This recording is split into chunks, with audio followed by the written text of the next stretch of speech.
ప్రజాప్రతినిధి న్యూస్ కి స్వాగతం. సంగారెడ్డి జిల్లా నాగల్గిద్ద మండలాన్ని అన్ని రంగాల అభివృద్ధి చేద్దామన్నారు నారాయణఖేడ్ ఎమ్మెల్యే పట్టోళ్ల సంజీవారెడ్డి.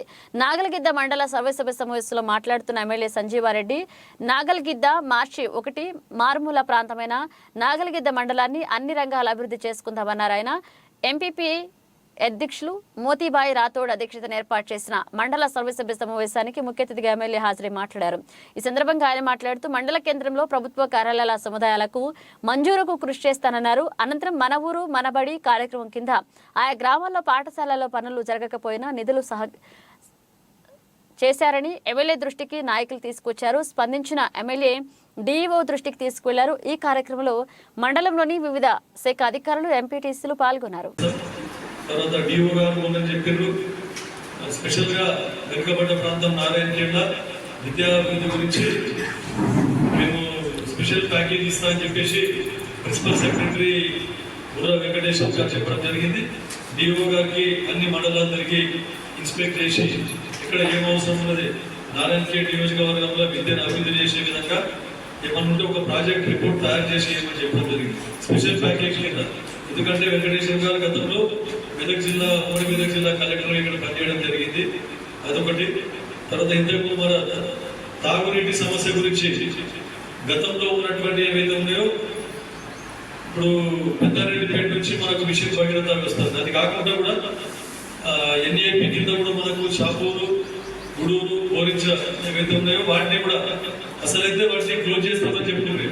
గత ప్రభుత్వం మెయింటైన్ అయితే లేదని చెప్పేసి అవన్నీ క్లోజ్ చేస్తామని చెప్పారు. ఆర్డబ్ల్యూఎస్ క్లోజ్ చేస్తామంటే వద్దని చెప్పిన మేము కలెక్టర్ గారికి రిప్రజెంటేషన్ ఇచ్చి ఎన్ఏపి అత్యవసరం ఒక్కొక్కసారి మిషన్ భగీరథ నుండి నీళ్లు రాకుండా కూడా గతంలో ఉన్నటువంటి ఎన్ఏపి ప్రాజెక్ట్స్ వల్ల మనకు తాగునీళ్ళ లభ్యత చేకూరుతుందని చెప్పేసి క్యాన్సల్ చేంజ్ చేయకుండా అట్లనే వాటిని కాపాడడం జరిగింది. ఇంకా దానికి కూడా మెయింటెనెన్స్ గురించి వీటికి కూడా ఏదైనా మిషన్ భగీరథనే కాకుండా అడిషనల్ ఫండ్స్ ఏమైనా అవసరం ఉంటే కూడా డ్రింకింగ్ వాటర్ గురించి ఓన్లీ అంటే ఇంటర్ కాకుండా వేరే పెద్ద పల్లె కూడా మీరు ప్రపోజ్ చేయండి. మిషన్ భగీరథ ద్వారా ప్రభుత్వం దృష్టి తీసుకొని పోయి అవి కూడా సాల్వ్ చేసి తాగునీటికి ఇబ్బంది లేకుండా ప్రతి తాండాకు ప్రొటెక్టెడ్ డ్రింకింగ్ వాటర్ సప్లై ఇవ్వవలసిన అవసరం లేదు. అది బేసిక్ రిక్వైర్మెంట్. అది ఇన్ఫ్రాస్ట్రక్చర్. స్కూల్ బిల్డింగ్స్ కూడా చెప్పారు. స్కూల్ బిల్డింగ్స్ కి ఆల్మోస్ట్ ఆల్ కాంపౌండ్ వాల్స్ తర్వాత టాయిలెట్స్ కూడా రావడం జరిగింది. ఇంకా విద్యాపరంగా అకాడమిక్ ఏదైతే ఉంటుందో వాళ్ళ గురించి ఎంఈఓ లేదని చెప్పి ఎంఈఓ గారు దృష్టిలో తీసుకొని పోతాం. చూడండి ఉన్నంత మటుకు మీ క్లస్టర్ ఇన్ఛార్జ్ ఎవరు ఉన్నారో వాళ్ళ ఉపాధ్యాయులు సిలబస్ కంప్లీట్ అయ్యేటట్ల ఇది బ్రేక్ఫాస్ట్ పెట్టుకుంటే 10th క్లాస్ పిల్లలకి కంటిన్యూ అవుతుంది స్కీమ్. అది ఓకే. ఏదున్నా మళ్ళీ రిజల్ట్ ఓరియంటెడ్ కాదు, సబ్జెక్ట్ ఓరియంటెడ్ కూడా. రిజల్ట్ అందరికీ పేపర్ చెప్పేసి లేకుంటే అందరికి హెల్ప్ చేసి ఎగ్జామ్లో హెల్ప్ చేసి 100% రిజల్ట్ తెచ్చినప్పుడు లాభం లేదు. సబ్జెక్ట్ ఓరియంటెడ్ మనకు స్టాండర్డ్ ఖచ్చితంగా స్టాండర్డ్ మెయింటైన్ చేయాలి. స్టాండర్డ్ మెయింటైన్ చేసి ఎక్కడ కాపీ ఛాన్స్ లేకుండా ఒకవేళ 10th పాస్ అయిన పిల్లగా నారాయణఖేడ్ ఉండాలంటే నిజంగా standard of education Narayankhed education బాగుంది, యూ కెన్ కాంపీట్ ఎనీవేర్ అనేటట్లా మనము తీర్చిదిద్దవలసిన అవసరం మనకు ఉంది. కాబట్టి మనము విద్యను ఎప్పుడు చెప్తా ఉంటుంది, విద్య ఒకటి ఉంటే ఏ గవర్నమెంట్ స్కీమ్స్ అవసరం లేదు, వాళ్ళే అన్ని మేనేజ్ చేసుకుంటారు. చదువుకుంటే చాలు, చదువుకుంటే అన్ని వాళ్ళు సొంతంగా డెవలప్ అయ్యే విధంగా వాళ్ళు కృషి చేస్తారు. కాబట్టి దానికే ప్రాముఖ్యత ఇవ్వాలని చెప్తారు. ఇంకోటి మంచిగా అభివృద్ధి ధ్యేయంగా పనిచేసే అధికారులను ఎప్పుడు కూడా నేను సేవగా చేస్తాను. మీకు ఏ ఇబ్బంది వచ్చినా కూడా నేను మీకు హెల్ప్ చేస్తాను.